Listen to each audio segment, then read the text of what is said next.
Karbala की जो जंग थी एक नजरियाती जंग थी, यानी दो नजरिए आपस में एक दूसरे से टकराए।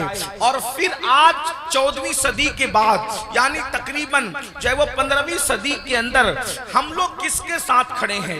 याद रखें, यजीदी किसी को कहना हमारे माशरे में बहुत बड़ी गाली समझी जाती है और वो गाली होना भी चाहिए। याद रखें, यजीदी भी अगर उसको यजीदी कह दिया जाए तो वो चिढ़ जाता है, यानी कि यजीदी भी जो कल्बी तौर पर यजीदी है वो अपने आप को यजीदी कहलाना गवारा नहीं करता।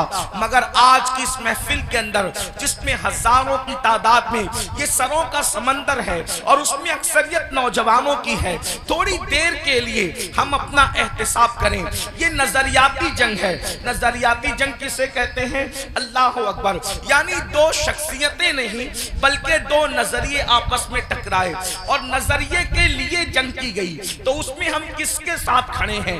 एक जात है सैयदना इमाम हुसैन की। ये बात भी आपसे कह दूं, हुसैन सिर्फ चंद फुट के किसी शख्सियत का नाम नहीं है, हुसैन मुकम्मल नजरिए का नाम है।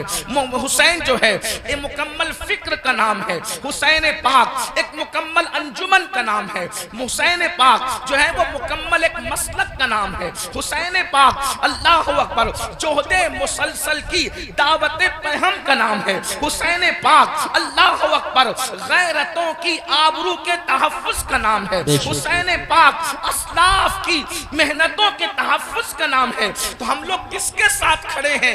इमाम हुसैन के साथ खड़े हैं या फिर यजीद भी चंद फुट के किसी एक इंसान का नाम सिर्फ नहीं है बल्कि यजीद भी एक नजरिए का नाम है। हम किसके साथ खड़े हैं? अल्लाह अकबर। जो लोग यजीदी नजरिए के साथ खड़े हैं, लाख अपने आप को हुसैनी कह लें, वो हुसैनी हो नहीं सकते। अब ये नजरियात क्या है? थोड़ी देर मैं तारीख के हवाले से आपकी खिदमत में पहले यजीद का नजरिया पढ़ता हूँ और उसके बाद इमाम अली मकाम का नजरिया पढ़ता हूँ। मैं नहीं कहूंगा किसी को, आप नहीं कहेंगे किसी को कि हुसैनी कौन है, यजीदी कौन है।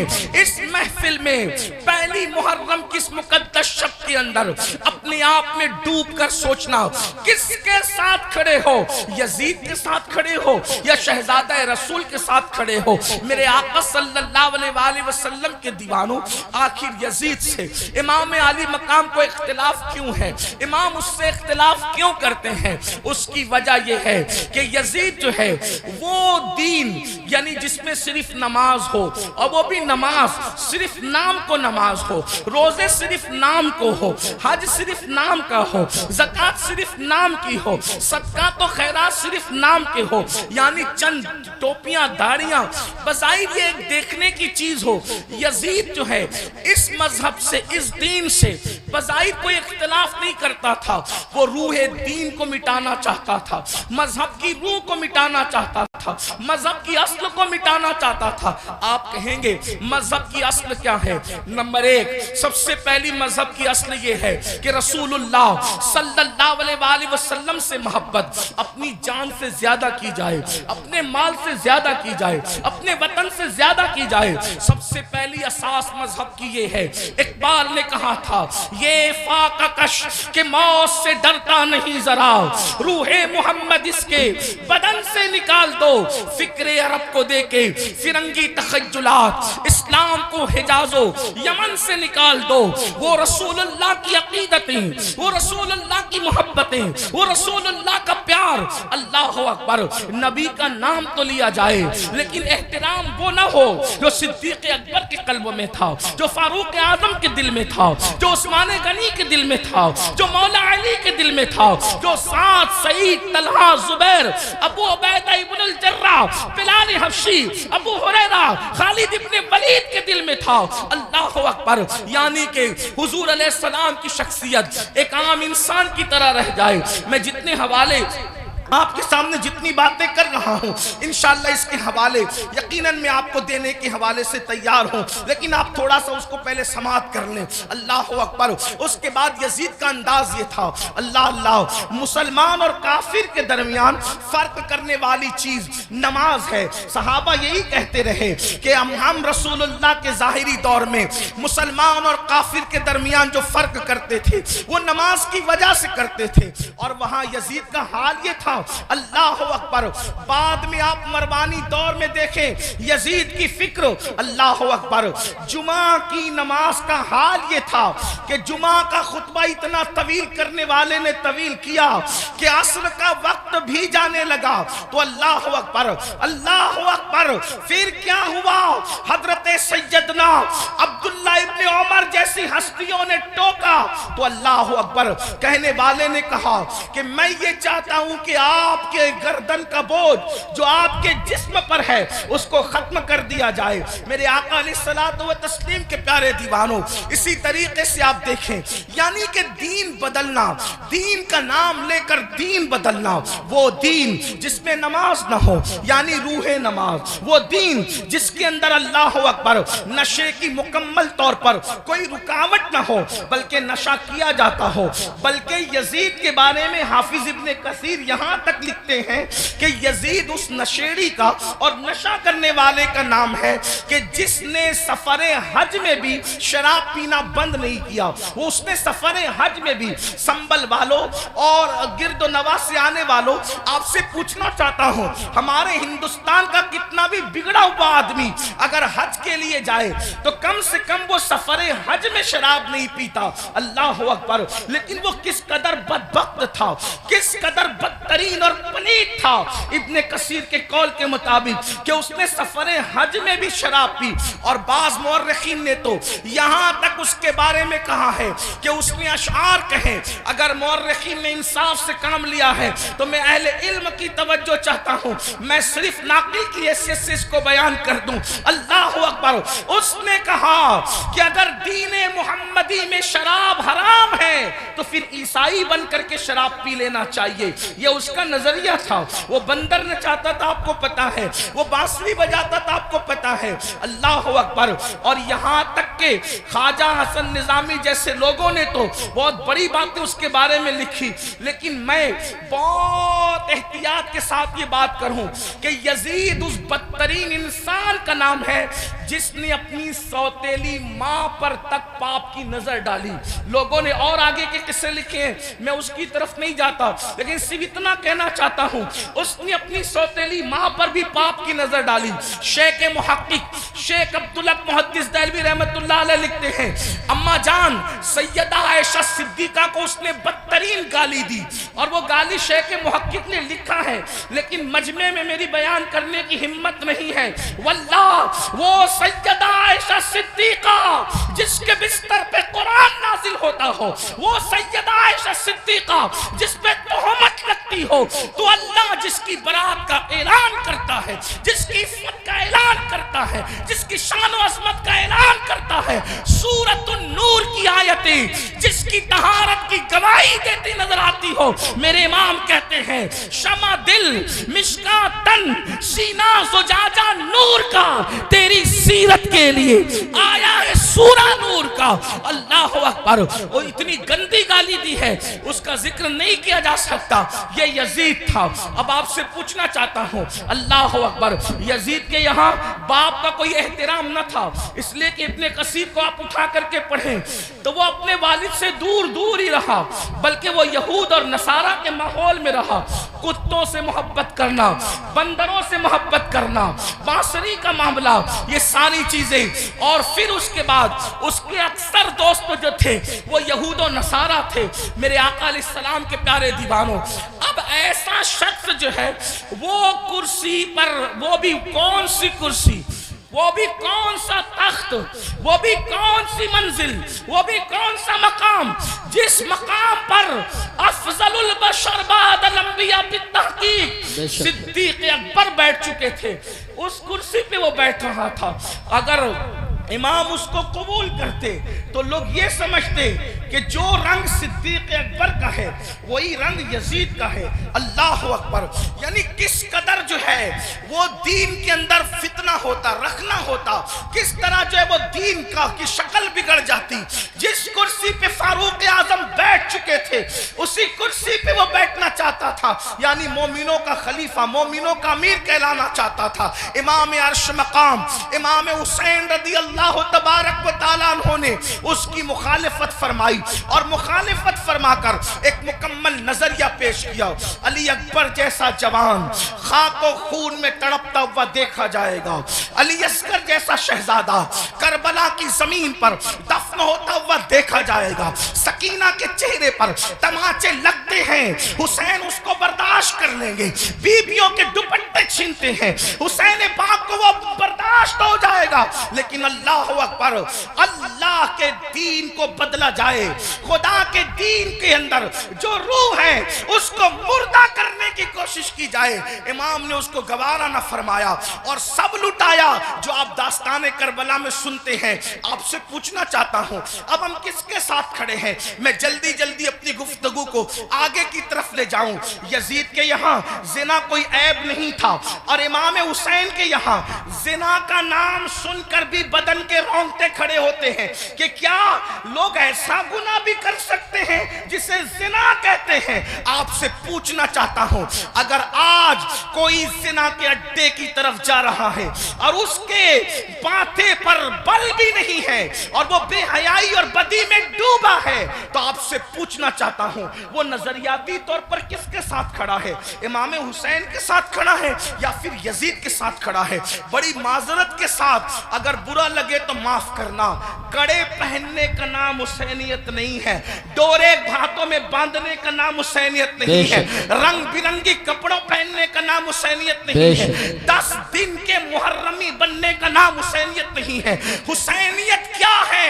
हुसैनियत ये है अगर दीन के तहफ्फुज़ के लिए घर लुटाना पड़े तो घर लुटा दो, औलाद लुटाना पड़े तो औलाद लुटा दो, हत्ता के जान भी कुर्बान करना पड़े तो जान भी कुर्बान करके बता दो, जाने अहम नहीं है, अल्लाह का दीन है। अल्लाह या रसूल।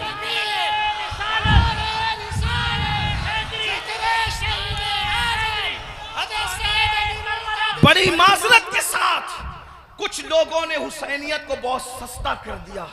अगर डोरे कड़े और कलर के कपड़ों का नाम हुसैनियत होता या चंद महफिलों का नाम हुसैनियत होता फिर तो पूरी दुनिया हुसैनियत की तरफ आ जाती। हुसैनियत इतनी आसान तो नहीं है ना।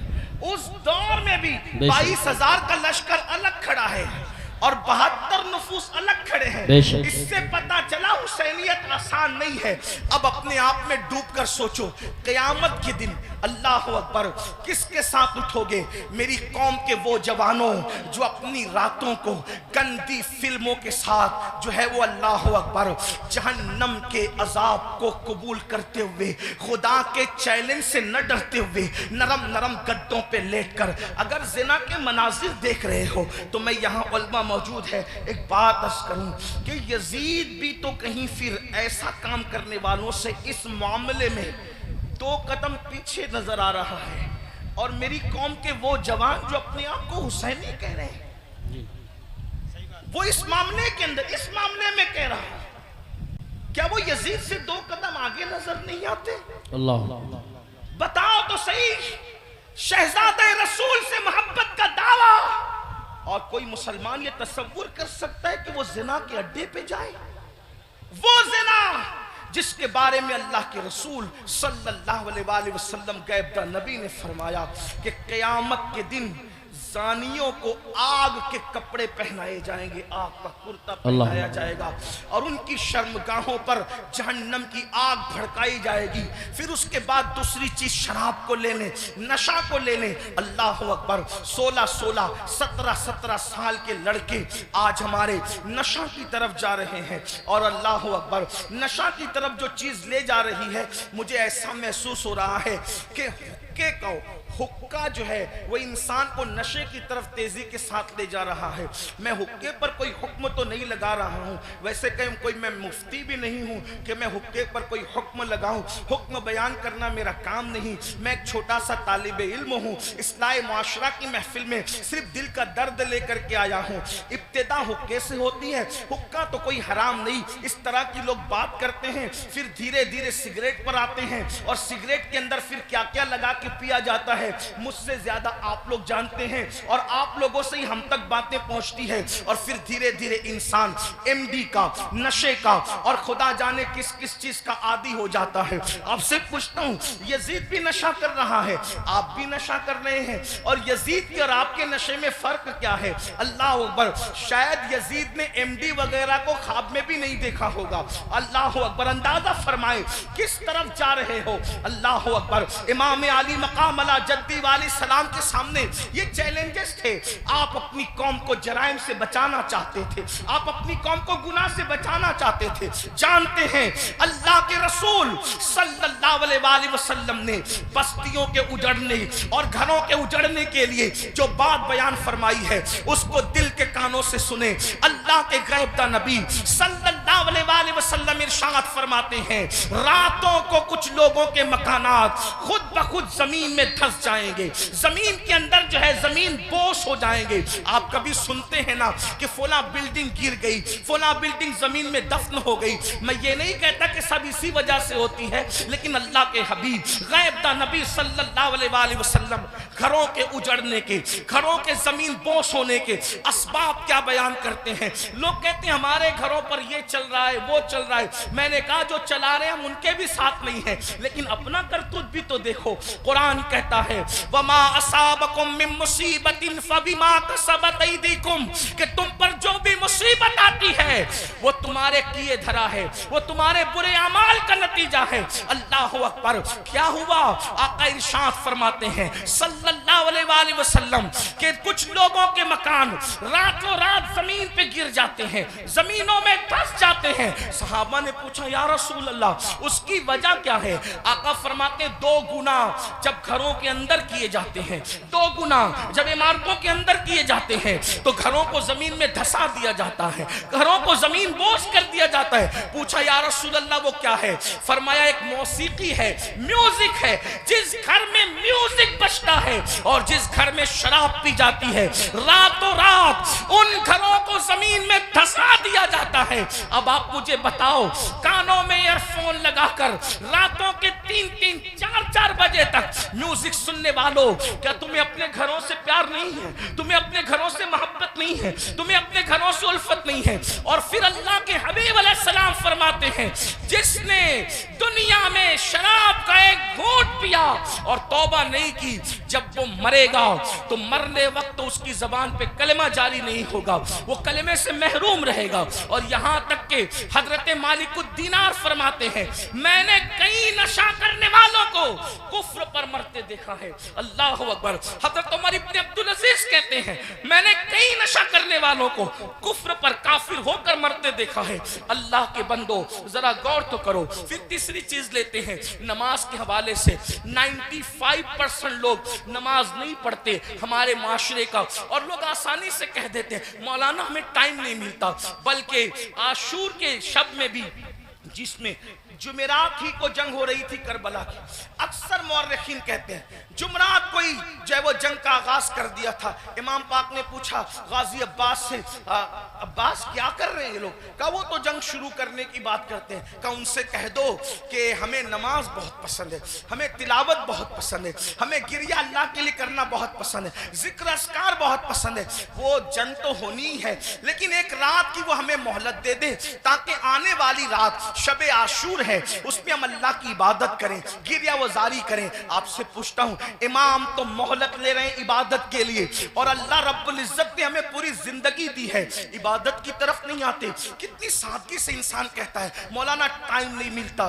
मुझे बताओ हमसे बढ़ करके मक्र कौन कर रहा है? हम कहते हैं टाइम नहीं मिलता। अगर तिलावत के लिए टाइम नहीं है तो घंटों घंटों व्हाट्सएप पर वक्त के लिए कैसे टाइम मिलता है? अगर अल्लाह की इबादत के लिए टाइम नहीं है तो फेसबुक पर पर यूट्यूब पर घंटों गुजारने के लिए टाइम कैसे मिलता है, दोस्तों के साथ गपशप करने के लिए टाइम कैसे मिलता है।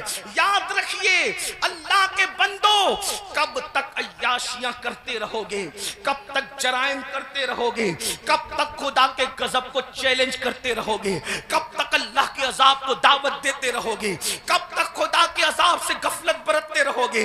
याद रखना अल्लाह ने किसी को बहुत लंबी उम्र हमेशा के लिए नहीं दी है। आखिर मौत है मौत, आखिर मौत है मौत। जब उसने महबूबों को मौत दी है तो फिर मरदूदों का क्या हाल होगा। जब उसने मुकर्रबीन को मौत का मजा चखाया है तो दूर रहने वालों का क्या हाल होगा।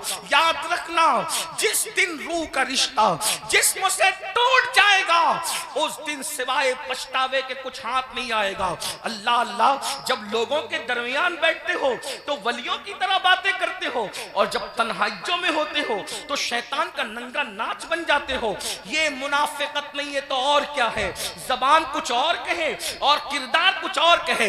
कुरान कहता है लिमा तक़ूलूना मा ला तफ़अलून, वो क्यों कहते हो जिस पर खुद अमल नहीं करते। मुसलमानों बताओ, अल्लाहु अकबर, हमें नमाज के लिए टाइम नहीं। कौन नमाज? वो नमाज जो मेराजुल मोमिनीन है, वो नमाज जो रसूलुल्लाह सल्लल्लाहु अलैहि वसल्लम की आंखों की ठंडक है, वो नमाज जो गुनाहों से इंसान को ऐसे पाक कर देती है जैसे गुस्ल करने वालों के जिस्म का मैल खत्म हो जाता है, वो नमाज जो अल्लाह से बंदे को करीब कर देती है, अल्लाह का कुर्ब नसीब होता है जिस नमाज से। कौन सी नमाज? वो नमाज जिसकी बुनियाद पर इंसान रहमतों का मुस्तहिक होता है। कौन सी नमाज? वो नमाज जिससे रोजी में बरकत होती है, वो नमाज जिसके बाद दुआएं कबूल होती है, वो नमाज जिसके पढ़ने से बीमारियों का खात्मा होता है, वो नमाज जिसके बाद इंसान को मकाम महबूबियत मिलता है, वो नमाज। अल्लाहु अकबर, सारे अहकामात जमीन पर भेजे गए, लेकिन जब नमाज देना हुआ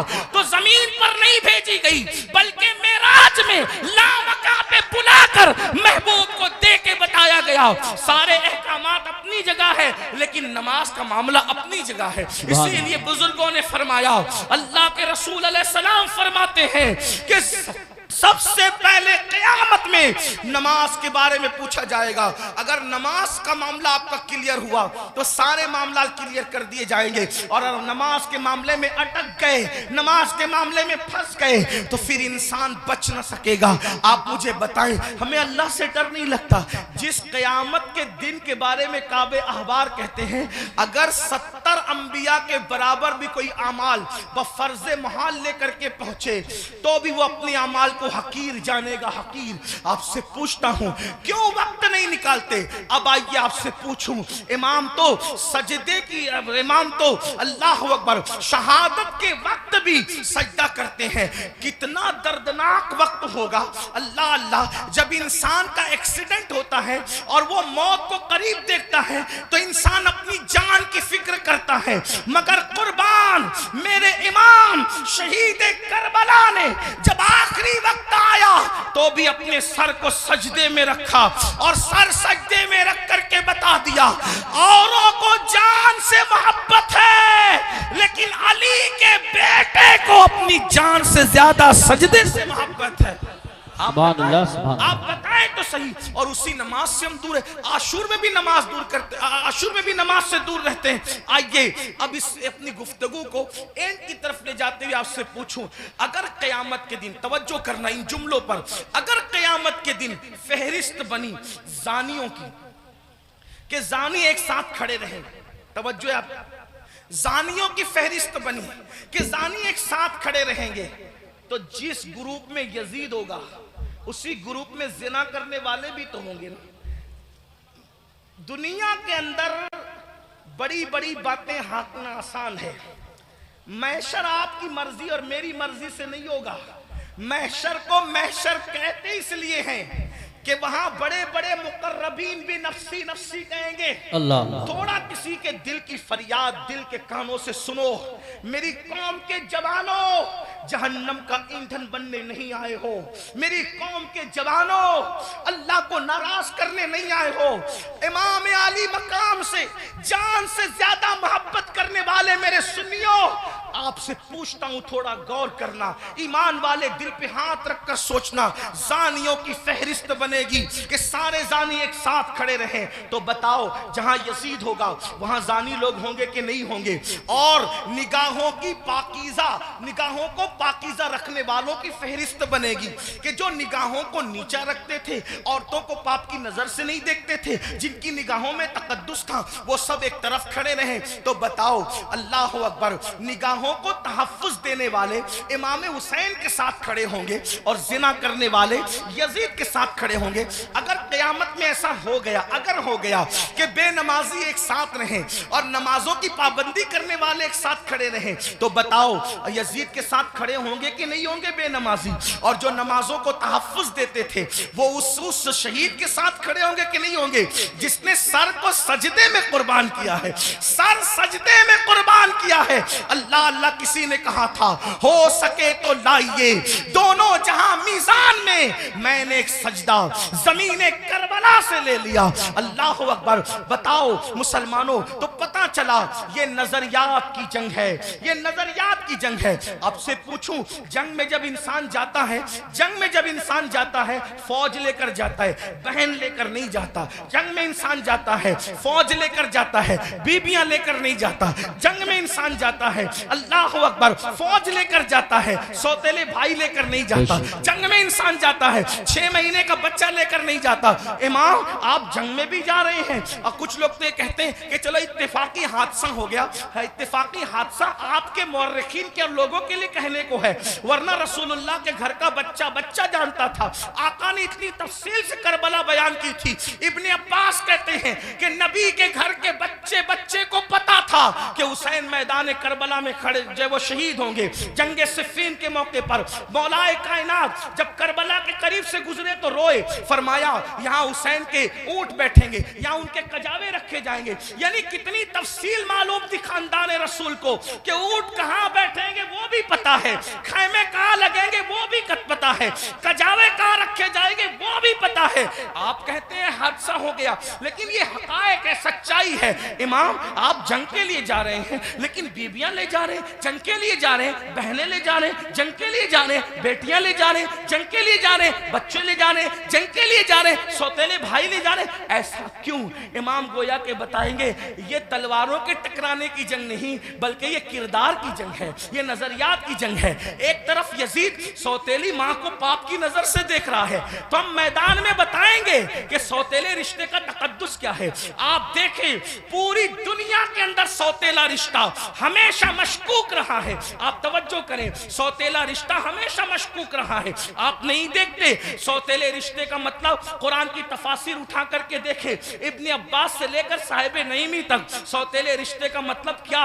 हजरत याकूब अलैहिस्सलाम की बीवी जो हजरत यूसुफ अलैहिस्सलाम की सौतेली माँ है, अल्लाह अकबर, वो अपने बेटों को बता रही है, अल्लाह अकबर, के तुम्हारे सौतेले भाई ने ये ख्वाब देखा है। इसी तरह है ना, सौतेले भाई हाथ का पानी छीन करके जमीन पे डाल रहे हैं, सौतेले भाई हाथ की रोटी छीन करके कुत्ते को डाल रहे हैं, सौतेले भाई मार पीट करके कुएं में फेंक रहे हैं। यही तो सौतेला रिश्ता लोग जानते हैं। मगर कुर्बान जाए, इमाम आली मकाम सौतेले भाइयों को करबला में ले जाकर और फिर उनकी वफा का इजहार करके बता रहे, आखिरकार इमाम हुसैन ने सौतेले भाइयों के साथ सुलूक क्या किया होगा कि सौतेले भाई अपनी जान से ज्यादा अपने सौतेले भाई से प्यार कर रहे हैं। कोई किसी पर यूं तो नहीं मरता, कोई किसी से यूं तो प्यार नहीं करता। अब आपसे पूछता हूं, हुसैन पाक का सौतेला भाई सबसे ज्यादा मोतबर बावफा है, जिसे दुनिया गाजी अब्बास के नाम से जानती है। आपसे पूछता हूं, वफा का दूसरा नाम अगर करबला के बाद हमसे कोई पूछे तो हम हजरत गाजी अब्बास का नाम लिया करते। शिमर ने अल्लाह अकबर रिश्तेदारी की वजह से हजरत अब्बास को अमान लिखी, उनके भाइयों को अमान लिखी, तो हजरत अब्बास ने कहा, शिमर तुझ पर भी लानत है और तेरी अमान पर भी लानत है। वल्लाह तूने नबी के शहजादे को अमान जान नहीं दी, उनको काटना चाहता है, हमें बचाना चाहता है। हुसैन के बाद जिंदा रहने को हम पसंद ही नहीं करते। ये एक सौतेले भाई का जज्बा। अब आपसे पूछता हूं, अगर आप करबलाई है, अगर आप हुसैनी है, तो इस मजमे में अपने दिल में सोचो, आपके सगे भाई के साथ आपका सलूक क्या है? करबला सिर्फ काले कपड़ों का नाम तो नहीं है ना पहनने का। करबला सीना पीटने का नाम नहीं हमारे दरमियान। हमारे दरमियान करबला उसवाए मुस्तफा की तफसीर का नाम है। हमारे नजदीक करबला बद्र और ओहद के मकसद की तकमील का नाम है। आप समझते क्या है करबला को, लेकिन हमारे अंदर करबला कहाँ है? हमने रस्मी और इसमी करबला को तो देखा, हमने हकीकत करबला को नहीं देखा। बताओ आप और हमारा जज्बा भाई के बारे में क्या है? यही ना, उसका खेत हड़प कर लिया, उसका हिस्सा हजम कर लिया, उस पर केस कर दिया, उसके खिलाफ खड़े हो गए, उसकी बेटी को अच्छे रिश्ते आते तो आपको पसंद नहीं आता, आपको हजम नहीं होता।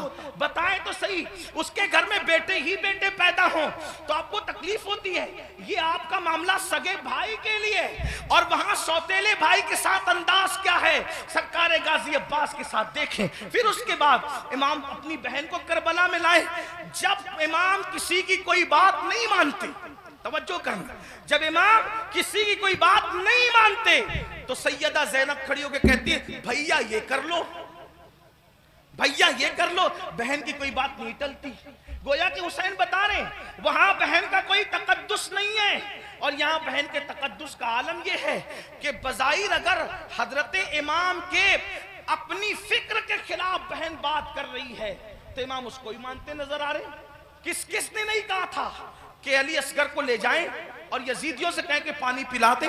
इमाम ने सबको मना किया, लेकिन जब बहन आई और बहन ने कहा मेरे लिए चले जाएं, मैं कह रही हूं आप चले जाएं, तो मौर्रिखीन लिख रहे हैं बहन की बात मानकर इमाम यजीदियों की तरफ जाते हुए नजर आते हैं। हालांकि ये इमाम पाक रदी अल्लाह तबारक व तआला की शान है कि यजीदियों के हाथों से उनके शहजादा वाला तबार ने पानी नोश नहीं फरमाया, वो तो शहीद हो गए। लेकिन आपसे पूछता हूं, बहन के बारे में इमाम आली मकाम का हाल ये, बीबियों की मौजूदगी में क़यादत का झंडा खानदान नबूवत का किसी के हाथ में देते हैं, बेटियों की और बीबियों की मौजूदगी में उसको बहन कहते हैं। बताओ इमाम तो बहन से इतना प्यार करते हैं, हमारा और आपका बहनों के साथ क्या ताल्लुक है? हमारा और आपका बहनों के साथ क्या रिश्ता है? आप बताएं मुझे। अगर बहन घर आ जाए 4 बच्चों को लेकर तो भाई और भाभी बात करते हैं, खिलाएंगे कहां से? हैरत की बात यह है, जिस कौम की सोच फिक्रे हुसैन से इस कदर गिर जाए, फिर क्या उस कौम के लिए ये ना कहा जाए कि वो नाम के लिए तो हुसैनी बनी है लेकिन अफकार के एतबार से वो कहीं ना कहीं यजीदियत का शिकार है। मेरे आका सल्लल्लाहु अलैहि वसल्लम के दीवानों, जानते हैं बहन का मकाम क्या है, बहन का मर्तबा क्या है? और ये अल्लाह के रसूल अलैहिस्सलाम से सीखा। आका अलैहिस्सलाम की कोई हकीकी बहन न थी, लेकिन जब जंगे हुनैन के मौके पर अल्लाह अकबर, हुनैन के अंदर वाफर मिकदार में, कसीर मिकदार में चाहे वो गनीमत का माल आया, तो उस वक्त तो एक खातून आई और आने के बाद कहा, ए मोहम्मद मैं आपकी बहन हूं, मैं आपकी बहन हूं। हुजूर अलैहिस्सलाम को उस बहन से जुदा हुए तकरीबन कमोबेश आधी सदी बीत चुकी थी। अल्लाह के हबीब अलैहिस्सलाम ने कहा, तुम मेरी बहन हो, नाम क्या है? कहा मेरा नाम शैमा है, मैं हलीमा की बेटी हूं।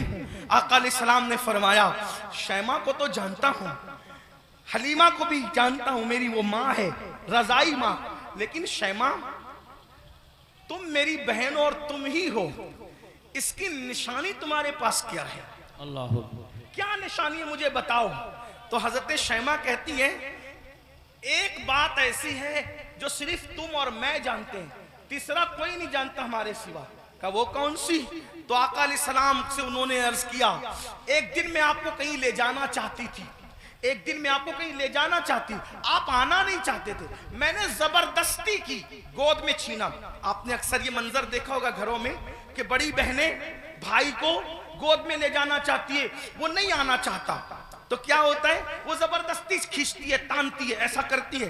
तो शैमा कहती है, आप नहीं आना चाहते थे, मैं ले जाना चाहती थी, मैंने जबरदस्ती की, तो आपने मेरे कंधे पर दांत काट लिया था और वो दांत काटने का निशान अब भी मौजूद है। अल्लाह। हुजूर अलैहिस्सलाम ने ये सुना तो इतना हंसे अपनी शान के मुताबिक कि हुजूर अलैहिस्सलाम की दाढ़ें नजर आई। और फिर जब ये साबित हो गया कि शैमा यही है तो आका ने फरमाया, ऐ मेरे सहाबा, शैमा के ससुराल की बकरियां, भेड़े, ऊंट, घोड़े जितने गनीमत में आए हैं, चूंकि ये मेरी बहन है, मैं इसको वापस करता हूं, तुम लोग भी वापस करो। सुभान अल्लाह, नारे तकबीर। फरमाए अल्लाह। बहन का ये या इकराम रसूल। है, हालांकि वो हकीकी बहन नहीं है, वो हकीकी बहन नहीं, रज़ाई बहन है। इकराम देखो, एहतराम देखो। हमारे पास बहन का क्या एहतराम है? अगर बहन जवान हो गई, उसको रिश्ते नहीं आ रहे हैं, तो भाई बोझ समझता है, बोझ समझता है। और जब भाई बोझ समझता है तो वो देखती है कि भाई का मुंह अच्छा नहीं, बाप बोझ समझ रहे, बाप का मुंह अच्छा नहीं, माँ बोझ समझ रही, बाप का मुंह, माँ का मुंह अच्छा नहीं। तो फिर एक बेटी ये फैसला करती है, जिस घर में न भाई अपना हो, न बहनें अपनी हो, न माँ अपनी हो, न बाप अपना हो, सब तो मुंह उतार करके मुझे बोझ समझते हैं, तो फिर वो मजबूरन ये फैसला करती है कि फिर बाहर जहां से प्यार मिल रहा है, प्यार अगरचे धोखे की तौर पे मिल रहा है, अल्लाह अकबर, फिर क्यों ना उसी का हाथ पकड़ लिया जाए। याद रखना मुसलमानों, आज हमारे मिंबरों से ये बात हो रही है कि हमारी बेटियां भाग रही हैं, भाग रही हैं, भाग रही हैं। मुफक्किरीन यूट्यूब चैनलों पर भी कह रहे हैं। पहली बात तो मैं दो बात करना चाहता हूं। नंबर एक, मिंबरों से इस बात को बहुत मुबालगे के तौर पे बयान न किया जाए, ये मेरी गुजारिश है, वरना कल मुस्तकबिल में, अल्लाह अकबर, मुस्तकबिल में कल लोग इन्हीं तकरीरों को बुनियाद बनाकर, इन्हीं अखबारात के आर्टिकलों को बताकर हमारे बच्चों को ताना देंगे कि तुम्हारी बेटियां तो भगोड़ी थी, भगोड़ी। कौन की बेटियां भगोड़ी थी? कोई कहता है 30 लाख चली गई, कोई कहता है 40 लाख चली गई, कोई कहता है 50 लाख चली गई। मैंने कहा हजरत जी सबूत तो बताएं, इतनी चली गई कहां गई, जरा ये तो बताएं। वो कहा मीडिया में आया है। मैंने कहा ओ नादानो, थोड़ा तो जरा शऊर करो, हर बात तो बोलने की नहीं रहती। अगर मीडिया कह दे कि चांद हो गया, चांद आ गया, तो क्या उसकी बात मानोगे? का नहीं मानेंगे। हमने कहा जिस मीडिया के कहने पे चांद का आना नहीं मानते, उस मीडिया के कहने पे बेटियों का भाग जाना कैसे मान लेते हो? वल्लाह आज भी मुसलमानों की बेटियों में इतनी गैरत है कि किसी और की मां में उतनी गैरत नहीं है। लेकिन कहीं कुछ गई है, कहीं कुछ गई, मैं जानता हूं, इनकार नहीं कर रहा हूं, कहीं कुछ गई है। लेकिन कौन गई है? वो गई है खदीजतुल कुबरा का किरदार जिसने नहीं सीखा। कौन गई है? आयशा सिद्दीका का किरदार जिसने नहीं सीखा। कौन गई है? सैयदा फातिमा ज़हरा का किरदार जिसने नहीं सीखा। कौन गई है? सैयदा ज़ैनब का किरदार जिसने नहीं सीखा। वो चंद गई है। लेकिन याद रखना, हम इतना मुबालगा न करें, इसलिए कि बातें बातें होती है, हकीकतें हकीकतें होती है। अल्लाह अकबर, अपनी बातों को दिलचस्प बनाने के लिए पूरी कौम की आबरू का हम सौदा न करें, थोड़ा सा हमें ख्याल करना होगा। और एक बात कहता हूं, एक बात कहता हूं, लेकिन चले चंद गई तो गई, एक बात कहता हूं, बहुत पूरे यकीन से कहता हूं, उलमा मौजूद हैं, मेरे मखदूम भी मौजूद हैं, सादात किराम भी मौजूद हैं। अल्लाह अकबर, जब तक मुसलमान बेटी को जन्नत समझता था, उस वक्त तक हमारी बेटियां घर से कभी नहीं भागी थी। जब से मुसलमान ने बेटी को बोझ समझा है, अब हमारी बेटियां घरों से जा रही है। अगर जा रही है चंद तो बोझ समझा इसलिए जा रही। बेटियों को बोझ न समझो, बेटियां बोझ नहीं है, जन्नत है। बेटियां बोझ नहीं है, जन्नत है। बहनें बोझ नहीं है, जन्नत है। इसलिए उनकी खिदमत करो। क्या लोगों को यह नहीं पता, अल्लाह के सच्चे रसूल सादिक व मसदूक ने फरमाया, बेटी की परवरिश करने वाला और मैं मोहम्मद जन्नत में इतने करीब होंगे जैसे ये 2 उंगलियां करीब है। आपसे पूछता, लोग कहते हैं हजरत ऐसा तावीज दी हमेशा बरकत रहे। मैंने कहा बेटी उस तावीज का नाम है, क़यामत तक बरकत रहेगी। वो कैसे? का हदीस पाक में आता है, जिस घर में बेटी पैदा होती है उस घर में फरिश्ते आते हैं और उसको चारों तरफ से घेर कर कहते हैं, ऐ कमजोर जान से पैदा होने वाली कमजोर जान, जिसके घर में तू पैदा हुई, हम क़यामत तक अल्लाह के हुक्म से उसकी मदद करते रहे। अब बेटी पैदा हो तो मदद यूं उतर रही है, और हमने बेटियों को बहुत समझ लिया। तो इमाम करबला में देखो बेटी से प्यार कितना कर रहे हैं। हजरत सैयदा सुकैना जिन्हें सकीना भी कहते हैं। अब मैं जो है वो तलफ़ुज़ात के वो जो है वो भूल भुलैया में आपको घुमाना नहीं चाहता, जो लोग कहते हैं वही कहकर आगे बढ़ना चाहता हूँ। लेकिन बहरहाल हजरत सैयदा सकीना को सीने पे सुला रहे कि नहीं सुला रहे। एक बेटी का मर्तबा, करबला के खैमे में इमाम अपनी बेटी को सीने पे रख रहे हैं। आप अंदाजा तो फरमाए, चचा भतीजी के कहने पर फुरात तक जा रहा है, ये सब क्या है। भाई अपनी बहन के कहने पर, इमाम अली अकबर रज़ी अल्लाह तबारक व तआला अपनी बहन के कहने पर वो सब कुछ करते नजर आ रहे हैं, जिसको देख करके इंसान हैरत व इस्तिजाब में डूब जाता है। करबला ये भाइयों, करबला अब इख्तिताम पे सुन ले जरा, करबला रिश्तों की वफा का नाम, करबला रिश्तों को ताज़ीम देने का नाम, करबला मोहब्बतों का नाम, करबला एहतराम का नाम, करबला ताज़ीम का नाम, करबला कुरान के तहफ़्फ़ुज़ का नाम, करबला अकीदे की हिफाजत का नाम, और करबला हदीस के सही मफहूम को अमली तफसीर में पेश करने का नाम, करबला कुरान मुकद्दस के सांचे में ढल जाने का नाम, करबला शराब से नफरत का नाम, करबला ज़िना से नफरत का नाम, करबला जुए से नफरत का नाम, करबला बांसुरी म्यूजिक और मौसीकी के मुकम्मल खातिमे की जोदे मुसलसल का नाम, करबला सजदों के लिए इंसान क्या क्या कुर्बानी दे सकता है, इस पैगाम में खामोश का नाम करबला है। अब आपसे पूछता हूं, हमने करबला से सीखा क्या? वही गुनाह में मुब्तला, वही जराइम में मुब्तला, वही बलाओं में मुब्तला। एक बात ये भी कह दूं इख्तिताम पर, खास तौर पर आखिर में बात करते करते मुसलमानों, एक बात आपसे कह दूं, करबला तो सहाबे किराम की कुर्बानियों के तहफ़्फ़ुज़ का नाम था, लेकिन आज जब करबला का जिक्र होता है तो उन्हीं सहाबा को निशाना बनाया जाता है, उन्हीं सहाबा पे तबर्रा किया जाता है, उन्हीं सहाबा को माज़अल्लाह ये इसलिए करार दिया जाता है कि उन्होंने तो अहले बैत का हक कसब किया। और वो लड़के जो जुमा की नमाज भी 2 रकअत पढ़ के भाग कर आते हैं, ऐसे जैसे स्कूल की छुट्टी होने पर बच्चे भाग जाते हैं, वो सहाबा के किरदार पे बात करते हैं कि वो तो ऐसे थे, वो तो वैसे थे। मैं पूछता हूं, किस मुंह से सहाबा को तान करते हो? किस मुंह से सहाबा की अजमत पर उंगली उठाते हो? 2 रकअत पढ़ने की औकात नहीं है सही से, और उनके लिए उंगली उठा रहे हो जिन्होंने दीन के लिए अपना माल कुर्बान किया। आज मुसलमान कहलाना आसान है, लेकिन अल्लाह अकबर, उस वक्त जब अल्लाह अल्लाह मुसलमान कहलाए जाने पर, मुसलमान बन जाने पर पिटाइयां होती थी, पत्थर मारे जाते थे, कोड़े मारे जाते थे, चाबुक बरसाए जाते थे, भूखा रखा जाता था, सोशल बाइकाट किया जाता था। सहाबा उस वक्त के मुसलमान हैं, उनके ईमान पर ये कौम के लड़के सवालिया निशान खड़ा करेंगे जिनको तहारत के मसाइल तक नहीं पता है। आपसे पूछना चाहता हूं, वो सिद्दीक अकबर रज़ी अल्लाह तबारक व तआला अन्हु जिसने वो कुर्बानी दी है कि अल्लाह के रसूल ने फरमाया, जिसने इस्लाम की मदद की है सबके एहसान का बदला अदा किया जा चुका है, सिवाय अबू बकर के एहसान का बदला क़यामत में अल्लाह तबारक व तआला अता फरमाएगा। ऐसे लोगों को गासिब कहा जाता है, ऐसे लोगों को हक तलफ किसका? अहले बैत का। मुझे बताओ मुसलमानों, जरा गौर करो, उस फारूक आजम के बारे में कहा जाता है कि उन्होंने ये किया, ये किया, ये किया। आपसे पूछता हूं, फारूक आजम का किरदार पता है? फारूक आजम का किरदार मालूम है? फारूक आजम के किरदार के बारे में इल्म है? अल्लाह अकबर, आपको वो सफर याद होगा, आप वो सफर जानते होंगे। अल्लाह अकबर कि फारूक आजम मदीने मुनव्वरा से चलते, फारूक आजम मदीने मुनव्वरा से चलते और मदीने से चलते हुए बैतुल मुकद्दस जाते हैं। एक ही ऊँटनी है, अपने जवानों की खास तवज्जो, एक ही ऊँटनी है, गुलाम साथ में जा रहा है। फारूक आजम गुलाम से कहते, सवारी एक है इसलिए हम ये करेंगे, सवारी एक है ये करेंगे कि थोड़ी देर मैं बैठूंगा, थोड़ी देर आप बैठना, फिर मैं पैदल चलूंगा, फिर तुम बैठोगे, तुम चलोगे, मैं बैठूंगा। आपसे पूछता हूं, बैतुल मक़दिस तक गुलाम को इस तरह लेकर के गए कि नहीं लेके गए?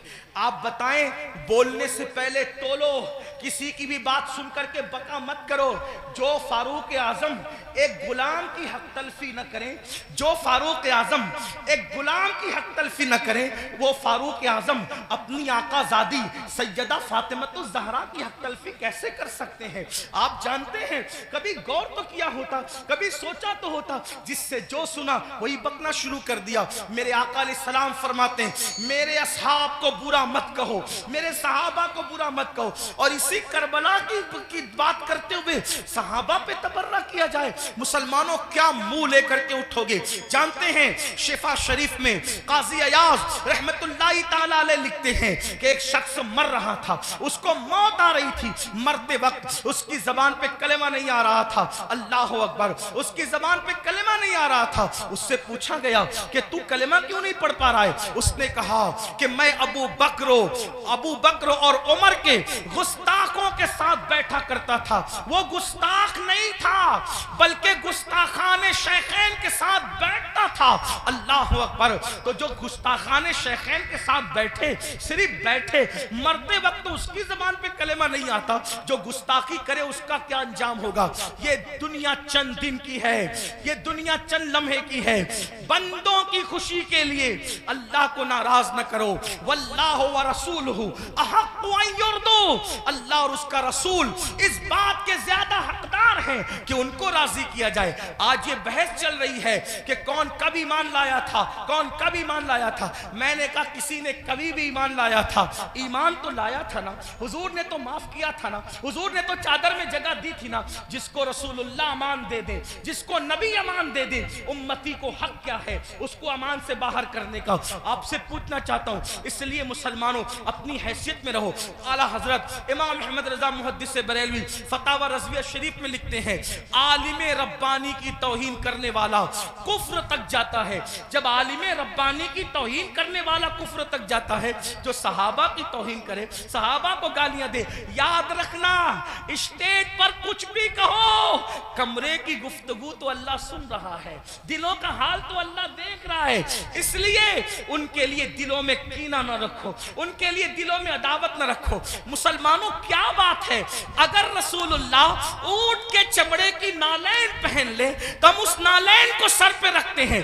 आखिर ऊंट का चमड़ा ना देखा, क्या देखा? रसूलुल्लाह की निस्बत देखी। तो जब रसूलुल्लाह की निस्बत की वजह से ऊंट का चमड़ा सर पे रखा जाता है, तो रसूलुल्लाह की निस्बत की वजह से असहाबे मुस्तफा की ताज़ीम क्यों नहीं की जाती, उनका एहतराम क्यों नहीं किया जाता? लेकिन एक बात यह भी ख्याल रखना, एक तबका वो है कि अल्लाह अल्लाह जो सहाबा को हल्का जान रहा है, सहाबा की बेअदबी कर रहा है, कमरों में बैठ करके अपने मानने वालों को उनके खिलाफ कान भर रहा है। लेकिन दूसरा तबका वो भी नजर आ रहा है कि जब अहलुल बैत पर कोई गुफ्तगू होती है तो फिर उसका मुंह उतरता है कि ये अहले बैत की फजीलत पढ़ने वाला कोई राफजी तो नहीं हो गया। हम कहते हैं अल्लाह के बंदो, अहले बैत की फजीलत पढ़ना राफजियत नहीं है, बल्कि सहाबा की गुस्ताखी करने का नाम राफजियत है। वरना देखो, अल्लाह अकबर, हमारे जितने बुजुर्गान दीन है सब ने खुल खुल कर, खिल खिल कर सहाबा की अजमत भी बयान की और अहले बैत की अजमत भी बयान की। आज अगर महफिल में नारे हैदरी लगे तो कुछ लोगों के चेहरे यूं उतरते हैं, हमने खुद मिंबर पे महसूस किया, उनके नाम नहीं जानते वो कौन लोग हैं। अल्लाह अकबर, कि महफिल में अली का नारा लग रहा है, कहीं राफजियों की महफिल तो नहीं। मैंने कहा ये फिक्रे सहाबा नहीं है, फिक्रे अहले सुन्नत नहीं है। हमारी महफिलों में सहाबा के साथ अली ये मुर्तजा का नारा लगता था, लगता है और इंशाअल्लाह लगता रहेगा। बल्कि सहाबा ने तो मेयार करार दिया है ईमान का अली ये मुर्तजा को। फरमाया जब लोगों में बिदअतें फैलने लगी, फितने उठने लगे, तो महफिलों में लोग आते तो हम सोचते कौन अपना और पराया है। तो जब लोगों को छांटना चाहते, लोगों को तकसीम करना चाहते, अपनी और पराये का फर्क क्या है, तो हम जिक्र अली करने लगते। अली का जिक्र सुनकर जिनके चेहरे खिल जाते, समझ जाते ईमान वाला है, जिसका चेहरा उतर जाता समझ जाते कि मुनाफिक।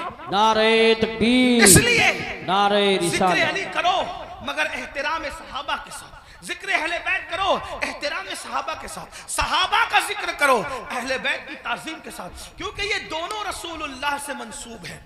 बल्कि यूं कह लें हुजूर के इर्द गिर्द सितारे गर्दिश कर रहे हैं। जो गर्दिश घर के अंदर कर रहे हैं उनको अहले बैत कहते हैं, और जो घर के बाहर कर रहे हैं उनको सहाबा कहते हैं। हुजूर की निस्बत का ख्याल करो। आइए अपनी बात को इख्तिताम तक पहुंचाते हुए ये बात अर्ज करूं, मुसलमानों, हमने बातें बहुत की, बहुत बातें की। हम सब जगह हैं, अमल के मैदान में नहीं, अमल से कोरे, जिंदगी गुनाहों में डूबी हुई है। याद रखना, अल्लाह की बारगाह में हमें और आपको पहुंचना है, अल्लाह को मुंह दिखाना है, अल्लाह की बारगाह में खड़े होना है। आइए आज से पहले कुछ किया, जो किया सच्ची तौबा करें, अल्लाह की तरफ पलटे, अल्लाह की तरफ वापस आए। याद रखिए, इंसान जहां जाकर जुर्म का एतराफ करे, जहां जाकर एतराफ जुर्म करने से इंसान की इज्जत घटती है, लेकिन एक मेरे अल्लाह का दर है, जहां आकर इंसान इकबाल जुर्म कर ले तो मेरा अल्लाह इज्जत घटाता नहीं बल्कि इज्जत को बढ़ा देता है। आओ तौबा करो। आज मुहर्रम शरीफ की पहली तारीख है। ये मुहर्रम शरीफ हुर्मत वाला महीना है, हुर्मत वाला, यानी जिन 4 महीनों की हुर्मत अल्लाह ने रोज़ अव्वल से मुकर्रर की है उसमें मुहर्रमुल हराम भी है। और अल्लाह के रसूल अलैहि सलाम की एक हदीस ये है कि रमज़ान शरीफ के बाद सबसे ज़्यादा जिस महीने के रोज़े की अहमियत है वो माह मुहर्रमुल हराम के रोज़े, माह मुहर्रम शरीफ के रोज़े। इन दिनों को खुराफात बिदात में गुजारने की बजाय इबादत में गुजार। हो सके तो ये तय कर लो कि रोजाना मैंने नबी और आले नबी पर 1000 बार दुरूद शरीफ पढ़ना है। आप कहेंगे लोग क्या कहते, अरे बहुत टाइम लगेगा। कोई टाइम नहीं लगेगा। सल्लल्लाहु अलैहि व आलिहि वसल्लम, ये बहुत मुख्तसर दुरूद शरीफ, बहुत मुख्तसर दुरूद शरीफ है। अगर इस दुरूद शरीफ को आपने पढ़ा 1000 बार, सिर्फ 20 मिनट का टाइम लगेगा। 20 मिनट दुरूद शरीफ पढ़ो। उसके बाद जैसा कि आपने पहले भी सुना, सदका दो, खैरात दो। और एक बात आपको कहूँ, इसको भी ध्यान से, कि जो हम खुराफात पर और बिदात पर पैसा खर्चा करते हैं, उस पैसे को उठा के आप वो सादात किराम जो मालदार नहीं है उन पे खर्चा करो, वो उलमाए किराम जो मालदार नहीं उन पे खर्चा करो। इससे क्या होगा? खुराफात और बिदात के बारे में तवज्जो करना। 2 ग्रुप है, एक ग्रुप कहता है जायज, एक ग्रुप कहता है नाजायज। जो ग्रुप जायज कहता है वो भी सिर्फ जायज ही कहता है, ना फर्ज कहता है, ना वाजिब कहता है, ना सुन्नत कहता है, नहीं कहता ना। जो जायज साबित भी कर ले खुराफात को तो सिर्फ जायज ही कह सकेगा, फर्ज नहीं कह सकेगा, वाजिब नहीं कह सकेगा।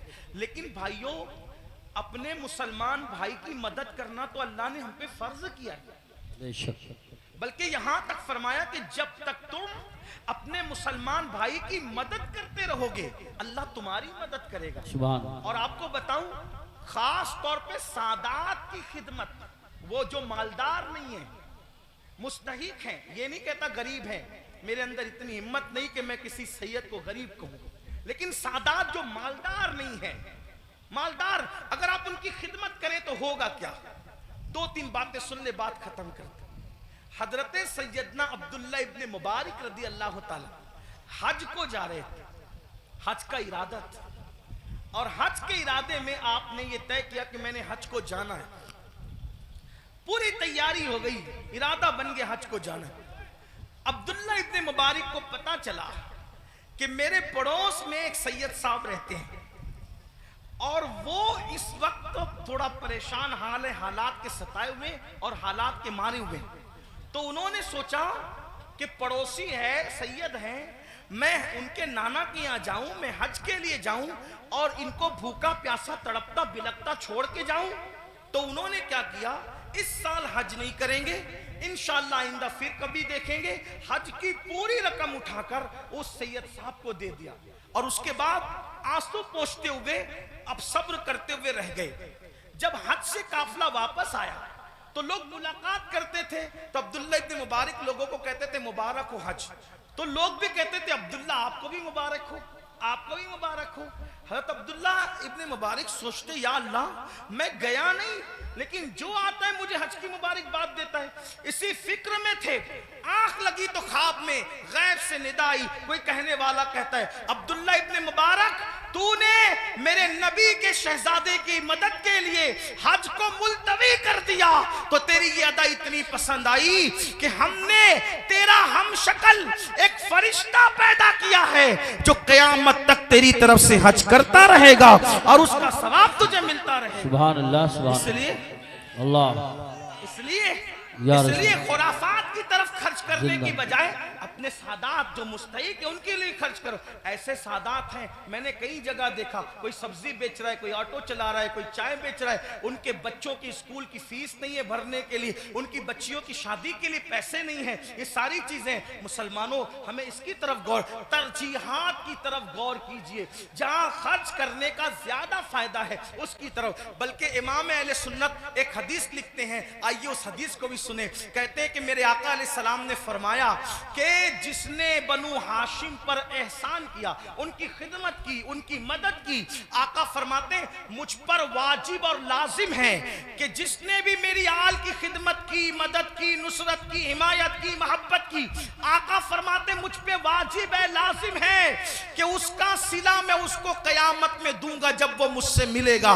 ये हदीस लिखने के बाद मेरे इमाम कहते हैं जिसका मफहूम ये, सुन्नियों दौड़ो और सादात की खिदमत कर लो, इसलिए कि नबी किस किस को मिलेंगे, किस किस को ना मिलेंगे अलग उन्वान है, लेकिन जिन्होंने आले नबी की खिदमत की होगी उससे मिलने का वादा मुस्तफा जाने रहमत फरमा रहे हैं। गोया के और लोग हुजूर को ढूंढेंगे और हुजूर अपनी आल की खिदमत करने वाले को सिला अता फरमा रहे होंगे, लिका का शरफ अता फरमा रहे होंगे। इसलिए मेरी गुजारिश है, हमने अपने पैसों को, रुपयों को बहुत जाय किया खुराफात पर, बिदात पर। क्या खुराफात है, क्या बिदात है, अपने इलाके के मुस्तनद मोतबर उलमा और मुफ्तियान किराम के पास बैठो और बैठ करके सीखो कि किन खुराफात से और बिदात से बचना है और कौन सी चीजें अहले सुन्नत व जमात से है। जैसे कि लोग तो शरबत पिलाने को भी बिदत कह देते हैं। आपसे कहता हूँ कि भाई शरबत पिलाना कौन सी बिदत है? मेरे इमाम लिखते हैं, वो भी क्या दलील दी, फरमाया जब कुत्ते को पानी पिलाने पे जन्नत मिल सकती है तो इमाम आली मकाम के नाम पे अगर मोमिनों को शरबत पिलाया जाए तो फिर उसका सिला क्या होगा। ये सारी चीजें करते रहिए। अल्लाह ताला से दुआ है अल्लाह हम सबको तौफीक दे। गुफ्तगू के दरमियान अगर कोई गलती हो जाए तो अल्लाह ताला माफ फरमाए। अस्तगफिरुल्लाह रब्बी मिन कुल्लि ज़ंबि व अतूबु इलैहि। अहले सुन्नत का है बेड़ा पार, अस्हाबे हुजूर नज्म है और नाव है इतरत रसूलुल्लाह की। अस्सलामु अलैकुम व रहमतुल्लाहि व बरकातहू।